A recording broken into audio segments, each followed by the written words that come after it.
Itália, 1350. Um leve nevoeiro, misturado com fumaça, passava pela ruela suja e fétida nas primeiras horas da manhã.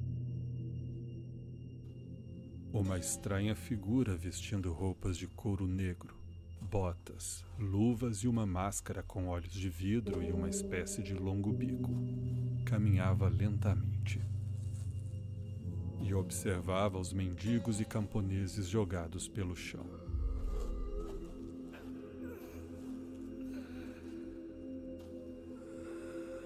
Alguns dormiam e gemiam, alguns tossiam sangue e outros simplesmente já não se moviam.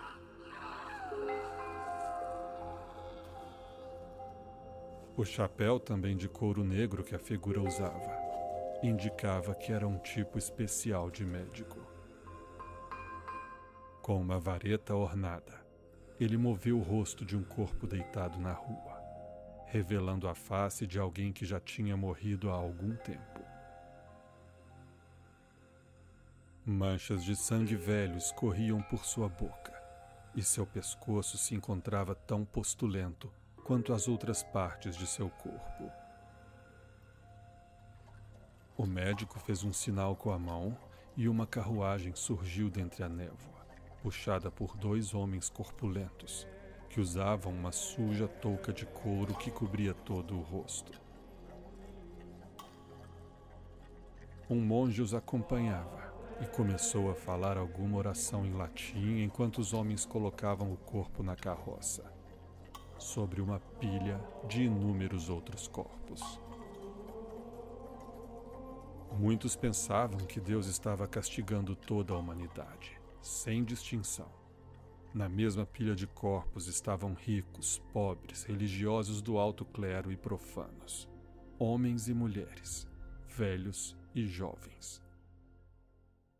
Mas aquele era só o segundo ato de uma tragédia que 8 séculos antes já havia dizimado boa parte do mundo.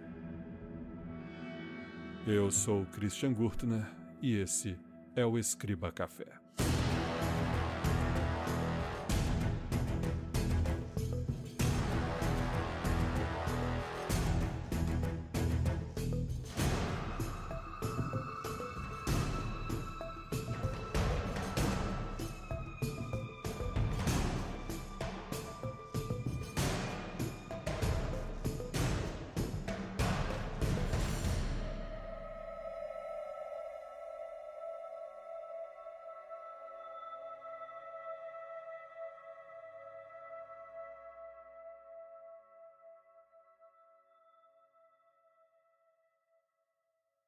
Ato 1. Império Romano, Ano 285.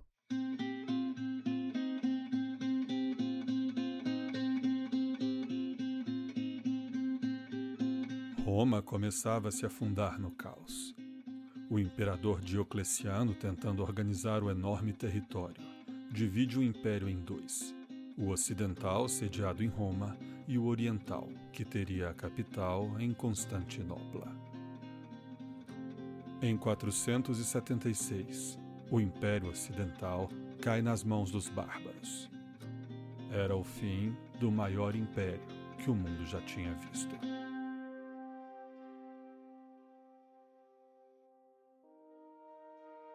Mas o Império Oriental sobreviveu. E 50 anos depois, o imperador Justiniano decide que é hora de reconquistar dos bárbaros todo o Império Ocidental, restaurando a antiga glória romana. A campanha começou em 527 e colocou toda a Europa em guerra. No entanto, um exército diferente começara sua marcha para mudar o destino de todo o continente. Saindo do Egito e subindo o Oriente Médio até chegar a Constantinopla, uma avassaladora peste começou a matar milhares de pessoas diariamente. A grande movimentação das tropas de Justiniano acabou espalhando mais rapidamente aquilo que começaram a achar ser um castigo divino. Muitos acusavam a imperatriz Teodora de ser a culpada pelas chagas que começaram a subjugar o império. O próprio Justiniano contraiu a doença, mas sobreviveu para ver suas tropas serem derrubadas pela peste, que ficou conhecida como Praga de Justiniano. Em batalhas contra os bizantinos, os persas também começaram a sofrer com a peste, sendo obrigados a assinar um tratado de paz. Não só contra os persas Justiniano foi obrigado a parar de lutar. Seus planos de reconquistar Roma e todo o Império Ocidental também tiveram que ser cancelados, já que a falta de soldados começava a gerar derrota atrás de derrota.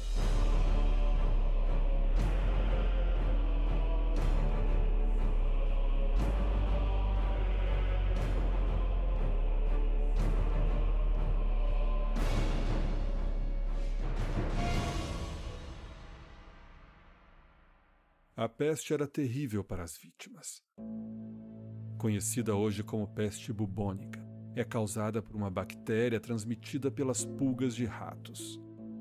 A bactéria ataca os nódulos linfáticos nas axilas, virilha e pescoço, causando enormes bolhas de pus. Os membros ficam necrosados. Vômitos com sangue e alucinações também são sintomas comuns, deixando as vítimas com uma aparência aterradora, e na maioria dos casos, matava a vítima em uma semana.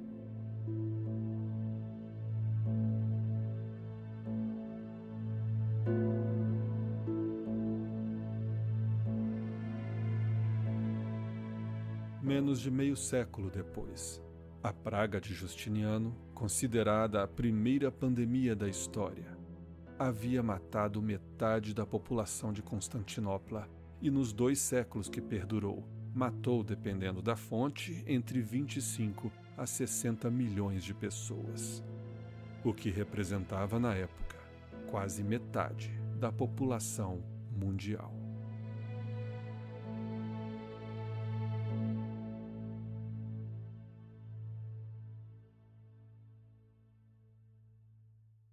Ato 2. Sicília, Itália, ano de 1347.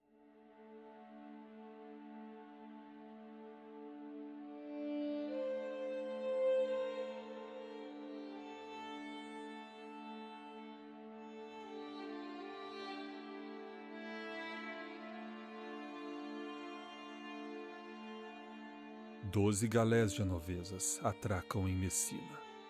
Porém, os habitantes se deparam com uma cena bizarra. A maioria dos marinheiros estava morta, com o corpo todo postulento, e aqueles que ainda estavam vivos se mostravam muito doentes.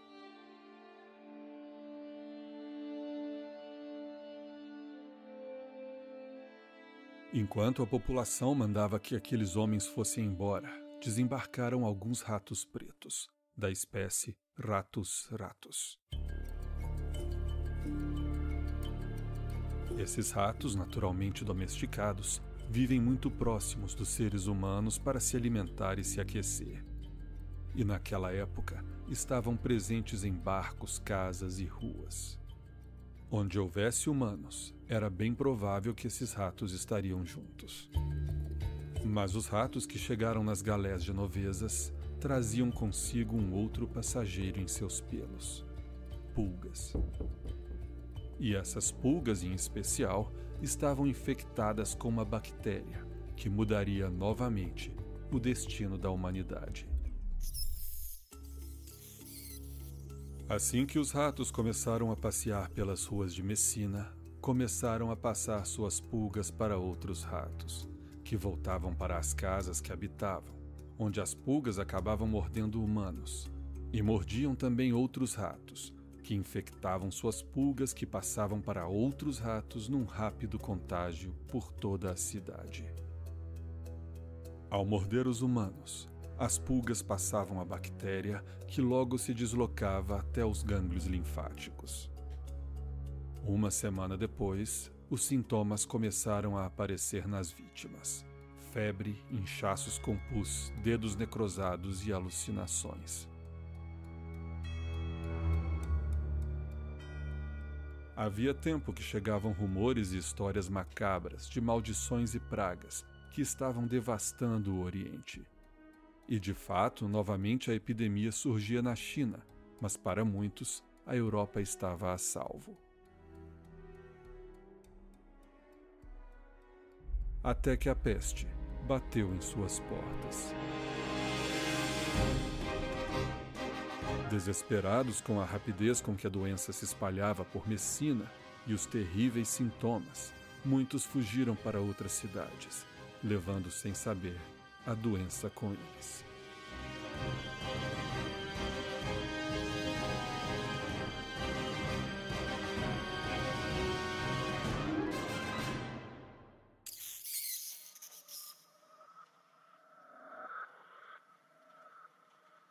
O que na peste do Império Bizantino havia demorado anos para se espalhar, na Europa foi questão de semanas.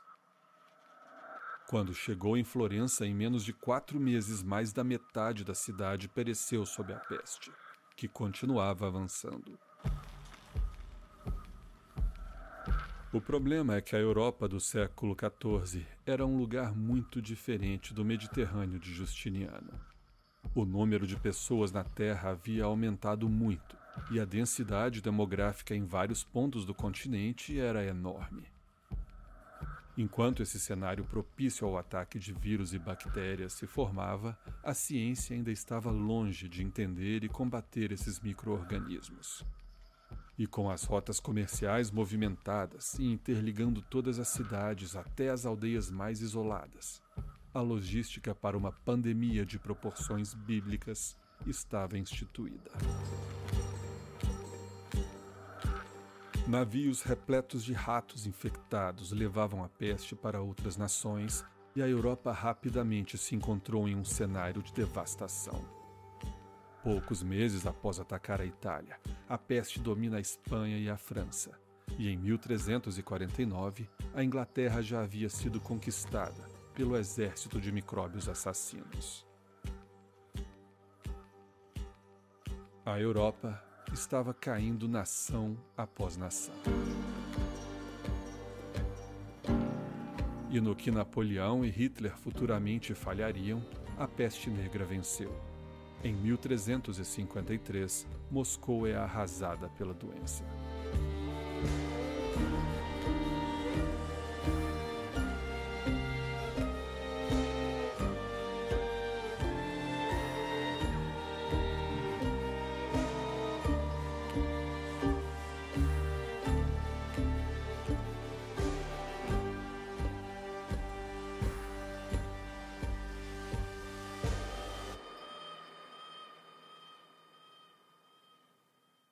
A medicina da época era precária e ainda contava com muitos elementos místicos, como a crença de que o mau cheiro das infecções, ou os miasmas, eram uma das causas da transmissão. Assim, uma roupa especial foi criada na tentativa de isolar o médico do ar externo e do contato com os doentes. A longa roupa de couro era embebida com banha para tentar impermeabilizar a vestimenta. A máscara possuía olhos de vidro e um longo bico, que tinha 2 furos na ponta, para o médico poder respirar. E então o ar passava por ervas e outros elementos para filtrar o mau cheiro. Além da roupa preta, os médicos usavam um chapéu típico para identificá-los como médicos, e uma vareta que usavam para examinar doentes sem tocá-los, ou para afastar pessoas mais eufóricas pelas ruas. No final, o trabalho deles era mais social do que biológico.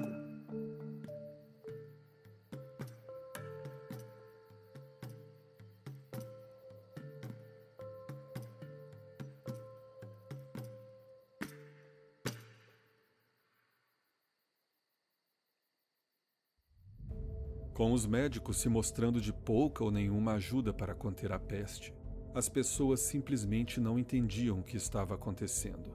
Afinal, o conceito de organismos invisíveis aos olhos que eram capazes de entrar no corpo humano e causar efeitos benéficos ou terríveis só existia na religião, com seus espíritos santos ou demônios.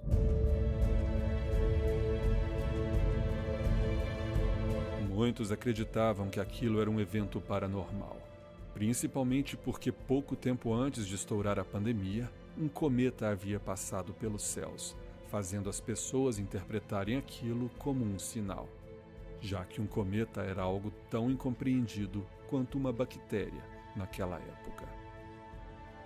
As pessoas buscavam uma resposta para o porquê Deus as estar punindo daquela forma tão indiscriminada. A culpa era jogada nos pecadores e hereges, incentivando perseguição a grupos, principalmente, para variar, aos judeus, que começaram a ser mortos aos montes por hordas enfurecidas. Ao fim do surto, em 1453, depois de 4 anos, a Europa havia perdido o que a praga de Justiniano tinha demorado quase 2 séculos para matar. Mais de 25 milhões de pessoas morreram. Ato 3. China, 1850. Um rápido surto toma conta da cidade de Yunnan. Antes que pudessem perceber o que os atacava, milhares de pessoas morrem. E com o mundo mais conectado do que nunca, não demora para que surtos explodam em Hong Kong e outras grandes cidades portuárias.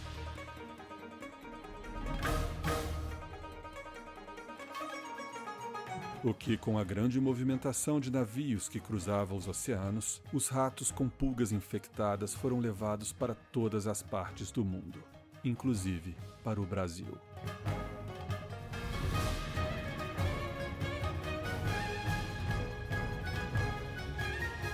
Com o passar dos anos, aproximadamente 20 milhões de pessoas já tinham perecido com essa terceira explosão da peste.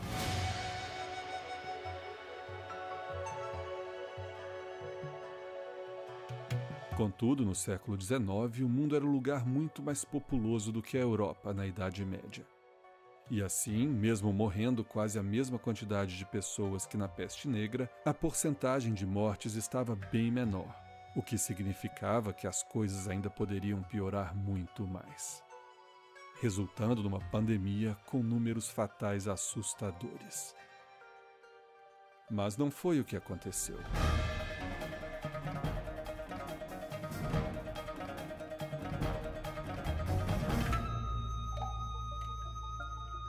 Outra coisa também tinha evoluído na sociedade: a ciência. E esse terceiro ato foi crucial para que a doença fosse finalmente observada e estudada empiricamente. Os pesquisadores descobriram que as pulgas dos ratos eram os vetores de transmissão da doença e rapidamente ligaram os ratos pretos ao grande alcance das pandemias, já que os mesmos infestavam os navios mercantes.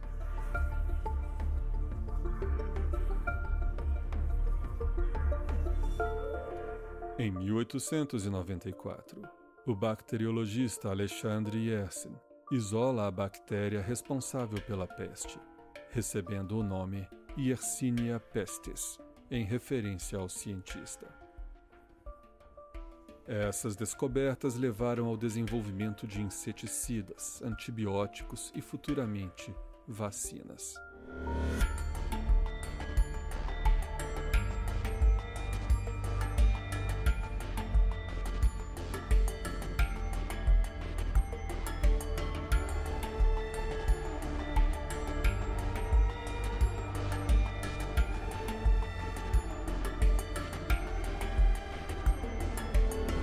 Essa terceira pandemia perdurou oficialmente até 1960, quando o número de mortes por ano baixou para 200.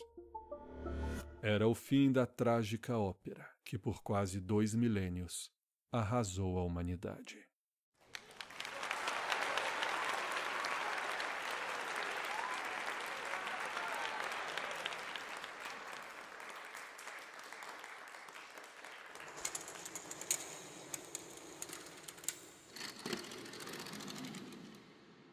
A peste negra foi uma das mais mortais pandemias da história e mudou a sociedade europeia para sempre e, em alguns aspectos, para melhor.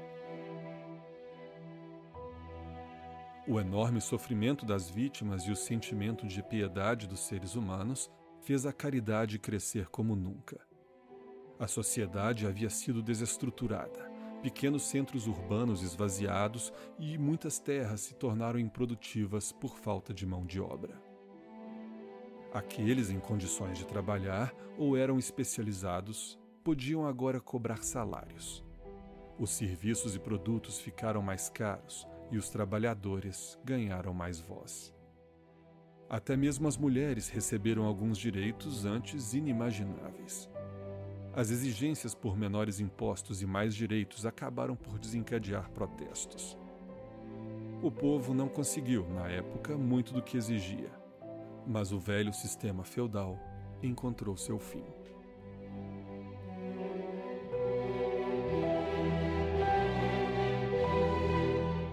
A peste nunca sumiu de fato. Pequenos surtos sempre aconteceram por toda a história, até que condições propícias estouravam pandemias. Ainda hoje, casos acontecem por todo o mundo. No entanto, com tratamentos eficientes, o número de mortes não chega nem perto de ser expressivo. No Brasil, o último caso registrado foi em 2005.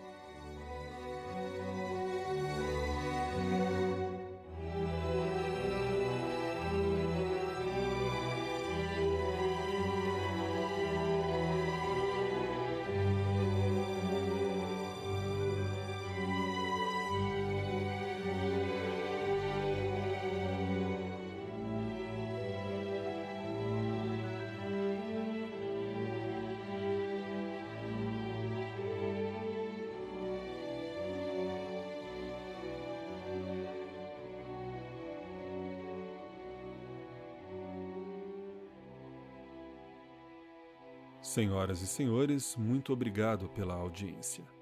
Um agradecimento especial aos patronos e assinantes do Escriba Café Premium, que fazem o Escriba Café possível.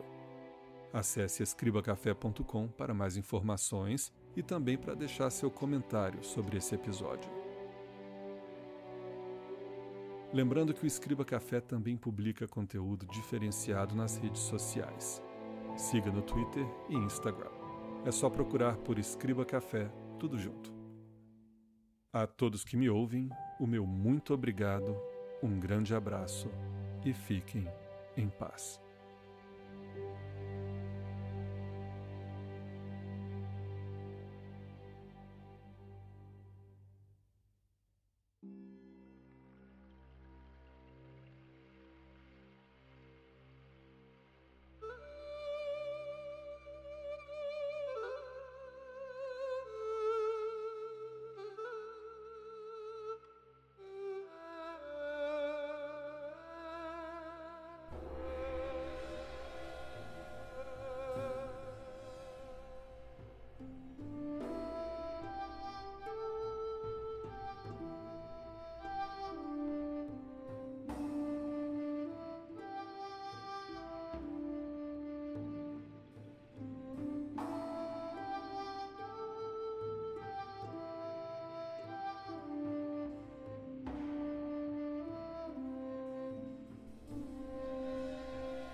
Em 1353, Giovanni Boccaccio termina sua obra O Decameron, influenciada pela peste que acabara de abrandar.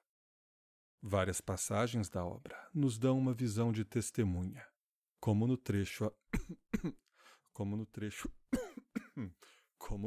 a seguir.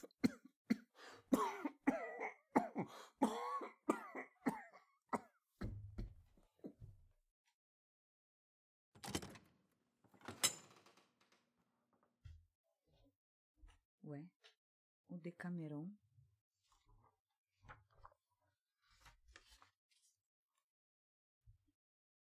Não se tratava apenas de um cidadão evitar outro, e de pessoas quase sempre negligenciando seus vizinhos e raramente ou nunca visitando seus parentes, abordando-os apenas à distância.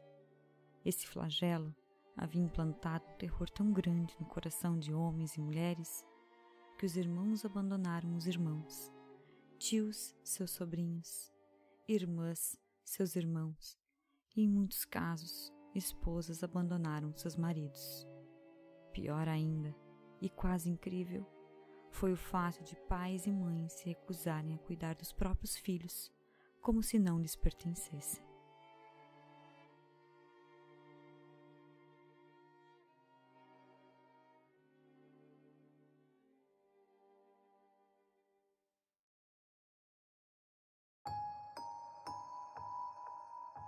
No século XVIII, viveu na Europa um curioso homem, conhecido por Conde de Saint-Germain. Com um passado obscuro, um grande talento artístico e um conhecimento louvável sobre vários assuntos, muitas histórias eram contadas a seu respeito. E acabou por ficar conhecido na corte francesa e virar assunto nas conversas das festas. Dentre todas as histórias fantásticas contadas por ele mesmo, dizia ter um grande conhecimento em alquimia e descoberto como transformar qualquer metal em ouro, e também como derreter diamantes. Mas ele ficou mais conhecido foi por outra coisa. Com o passar das décadas, várias pessoas diziam ter se encontrado com ele, sem perceber qualquer mudança de envelhecimento em sua fisionomia. Esses relatos continuam até os dias de hoje, reforçando uma crença: o Conde de Saint-Germain seria imortal. Senhoras e senhores, eu sou o Christian Gurtner e esse é o Escriba Café.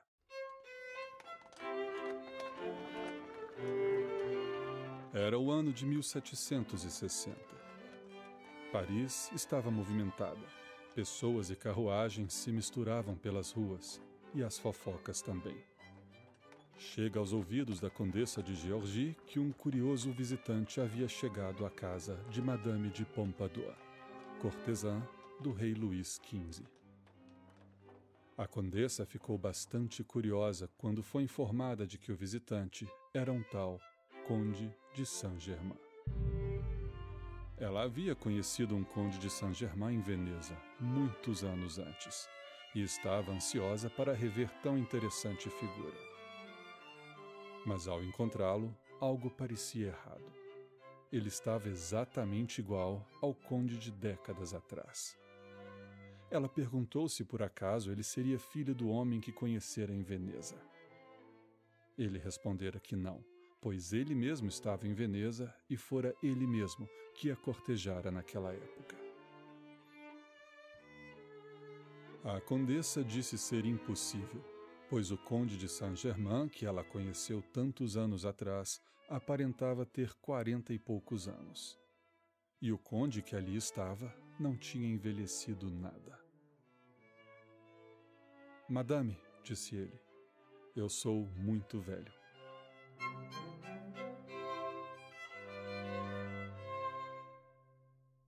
Essa anedota era uma das várias histórias e casos contados jocosamente na corte e nas festas na Europa do século XVIII, criando a fama de um homem que até hoje muitos acreditam ser imortal. Mas quem era esse homem? Do seu verdadeiro nome e de onde veio, pouco se sabe. A versão mais contada é a de que era um judeu português nascido aproximadamente em 1700. O primeiro registro do Conde de Saint-Germain foi em uma carta escrita pelo renomado político e autor britânico Horace Walpole, em 1745, em que contou que o conde estava em Londres e que havia sido preso por espionagem, porém solto em seguida. Walpole escreveu: Outro dia eles apreenderam um homem estranho, que se chama Conde Saint-Germain. Ele esteve aqui nesses 2 anos e não diz quem ele é ou de onde veio, mas afirma que não usa o nome verdadeiro. Ele canta, toca violino maravilhosamente, compõe, mas é louco e não muito sensato. Ele já foi chamado de italiano, espanhol, polonês, alguém que se casou com alguém de grande fortuna no México e fugiu com suas joias para Constantinopla, um padre, um violinista, um vasto nobre. O príncipe de Gales teve grande curiosidade sobre ele, mas em vão. No entanto, nada foi feito contra ele. Ele foi libertado. Estou convencido de que ele não é um cavalheiro.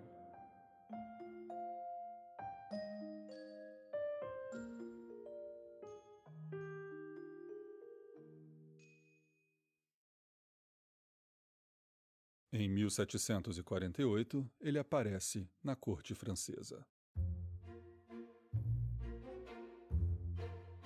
Com seus dons e capacidade de persuasão, ele logo começa a exercer grande influência. É convidado para festas, onde se gaba de seu conhecimento, principalmente em alquimia, e mostra seu talento no violino. Mas nem todos se deixavam levar pelo conde de passado obscuro. Muitos duvidavam de seus títulos nobiliárquicos e das histórias que contava. Algumas dessas histórias ele usava para atrair mulheres. Para as jovens e ingênuas moças da corte, ou criadas, ele dizia ter o elixir da juventude eterna. Uma das mulheres que se impressionaram com esse elixir foi a Madame de Pompadour, cortesã do rei Luís XV, a qual acabou falando sobre o conde para o monarca, que lhe deu um laboratório para colocar em prática seus supostos conhecimentos em alquimia. Além disso, o conde de Saint-Germain fora enviado pelo rei em algumas missões secretas pela Europa. Numa dessas, ele conhece o famoso libertino Giacomo Casanova. Casanova cita Saint-Germain várias vezes em sua autobiografia, como nos trechos a seguir. O jantar mais agradável que tive foi com Madame de Gergy, que convidou o famoso aventureiro conhecido pelo nome de Conde de Saint-Germain. Esse indivíduo, em vez de comer, falou do início até o fim do jantar. Pode-se dizer com segurança que, como conversador, ele era inigualável. Ele era estudioso, linguista, músico, químico, bonito e um perfeito mulherengo. Ele dava às mulheres alguns cosméticos que ele dizia que iriam preservar a beleza delas e que era muito caro produzir, mas que ele as presenteava com prazer. Foi assim que ele conseguiu obter o favor de Madame de Pompadour, que havia falado sobre ele para o rei, para quem ele criaria um laboratório, no qual o monarca, um mártir do tédio, poderia encontrar um pouco de prazer ou distração. O rei lhe dera um conjunto de salas em Chambord e 100.000 francos para a construção do laboratório. E segundo Saint-Germain, os corantes descobertos pelo laboratório do rei teriam uma influência materialmente benéfica na qualidade dos tecidos franceses. Esse homem extraordinário, destinado por natureza a ser o rei dos impostores e charlatães, dizia de maneira fácil e segura que ele tinha 300 anos, que conhecia o segredo da medicina universal, que possuía um domínio sobre a natureza, que ele poderia derreter diamantes, dizendo-se capaz de transformar 10 ou 12 pequenos diamantes em um grande e dos melhores. Tudo isso, ele disse, era uma mera ninharia para ele. Apesar de suas mentiras descaradas e suas múltiplas excentricidades, não posso dizer que o achei ofensivo. Apesar de saber exatamente o que ele era, eu o considerava um homem surpreendente, pois ele sempre estava me surpreendendo. Saint-Germain costumava jantar com a alta sociedade, mas nunca comia nada, dizendo que se mantinha vivo através de uma comida misteriosa conhecida apenas por ele. Logo nos acostumamos com suas excentricidades, mas não com seu maravilhoso fluxo de palavras que o tornava o centro das atenções em qualquer lugar que estivesse. Em certa ocasião, Saint-Germain chegou e, como sempre, sentou-se não para comer, mas para conversar. Com um rosto imperturbável, ele contou as histórias mais incríveis, nas quais era preciso fingir acreditar, já que sempre era o herói da história ou uma testemunha ocular do evento. Mesmo assim, não pude deixar de rir quando ele nos contou algo que aconteceu enquanto jantava com os padres do Concílio de Trento.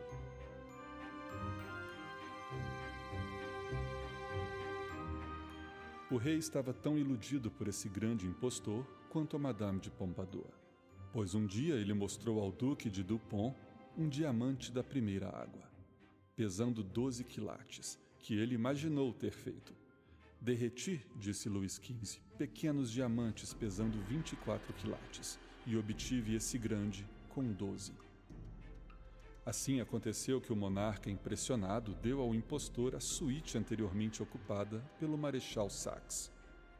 O Duque de Dupont me contou essa história com seus próprios lábios, uma noite, quando eu jantava com ele e um sueco em Metz.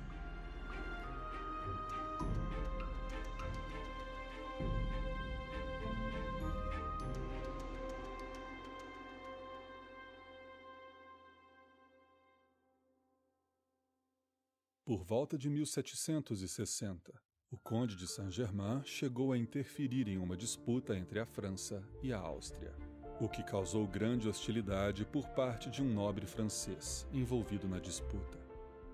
O conde teve que sair da França. Em 1762, ele aparece na Rússia, onde parece ter se envolvido na conspiração para colocar Catarina II no trono.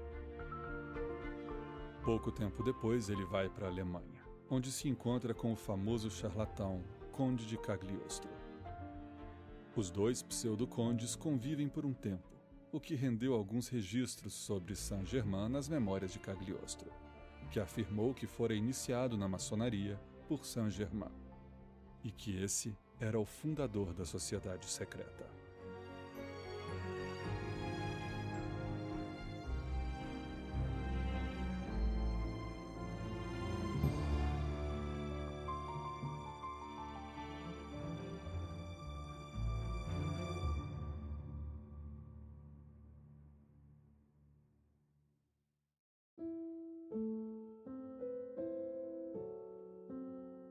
Com o passar dos anos, Saint-Germain continuou viajando, e vez ou outra aparecia em alguma corte, onde já não fazia tanto sucesso. Talvez por terem encontrado outra forma de distração ou simplesmente pelas histórias do pseudo-conde já não surpreenderem mais, os membros da alta sociedade iam perdendo o interesse naquela figura. Ele foi visto pela última vez em Schleswig, na Alemanha, onde tinha caído nas graças do príncipe Karl von Hesse, para o qual prometeu ensinar e pesquisar junto as ciências secretas. O príncipe hospedou Saint-Germain em Schleswig-Holstein, onde o falso conde provavelmente passou os seus últimos dias, morrendo em 1784.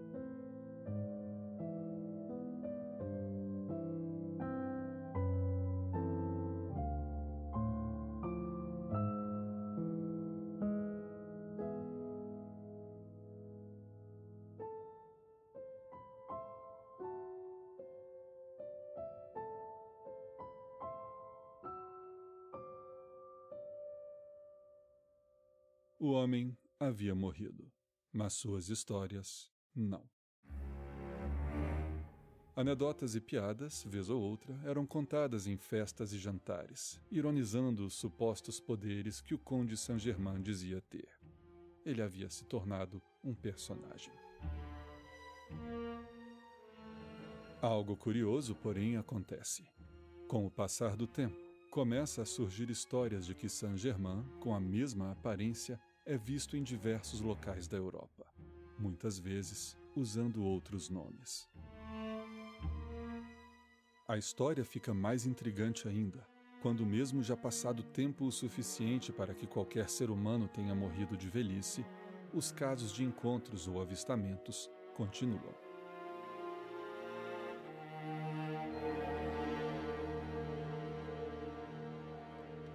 Em suas memórias, Albert Van Damme narra um encontro que teve em 1820 com um estranho homem que ele disse ser igual ao Conde de Saint-Germain.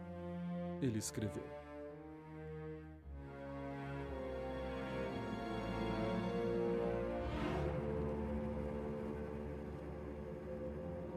ele dizia se chamar Major Fraser. Morava sozinho e nunca fazia alusão à sua família. Além disso, ele possuía muito dinheiro, embora a fonte de sua fortuna permanecesse um mistério para todos. Ele possuía um conhecimento maravilhoso sobre todos os países da Europa em toda a sua história. Sua memória era absolutamente incrível e, curiosamente, ele muitas vezes dizia que havia adquirido seu aprendizado em outro lugar que não em livros. Muitas vezes ele me disse com um sorriso estranho que tinha certeza de que conhecia Nero, falara com Dante e assim por diante.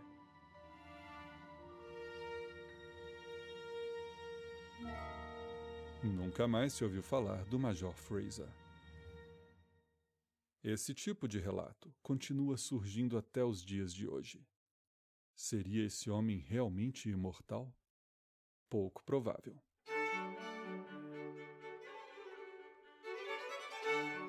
O Conde de Saint-Germain tinha virado um personagem de anedotas na corte.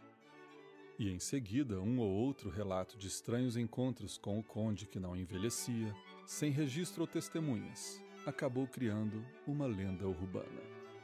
E como todas as lendas urbanas, a imaginação popular fez as histórias aumentarem. Além disso, a fama de imortal do Conde de Saint-Germain ganhou muito mais peso, quando seitas e grupos esotéricos passaram a usar essas lendas urbanas como verdade em seus ensinamentos, transformando o carismático charlatão em um ser divino ou entidade dotada de poderes sobrenaturais.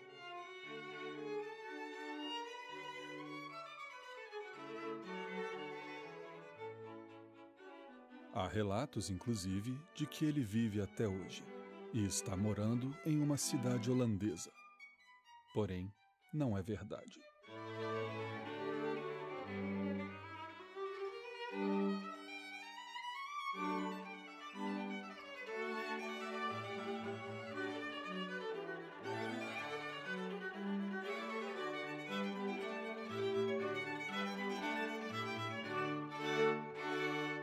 Como eu sei que não é verdade?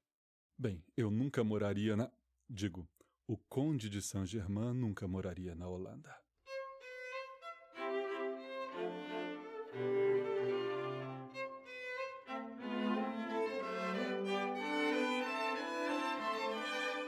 Pesquisar sobre a história do Conde de Saint-Germain hoje é um pouco complicado, já que seitas, grupos e crentes usaram sua imagem e nome para criar uma entidade de suas próprias crenças.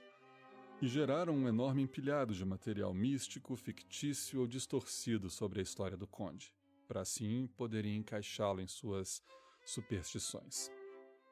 Achar material histórico em meio a tudo isso foi uma grande mineração, porém vários achados foram interessantes, como cartas, memórias e outros registros de pessoas que realmente tiveram contato com o pseudo-conde. E foi nesses documentos que esse episódio foi baseado. O Conde de Saint-Germain, ao que tudo indica, foi um homem muito talentoso. Porém, foi também um charlatão, e dizem mulherengo, tendo desvirginado algumas donzelas com suas histórias e carisma.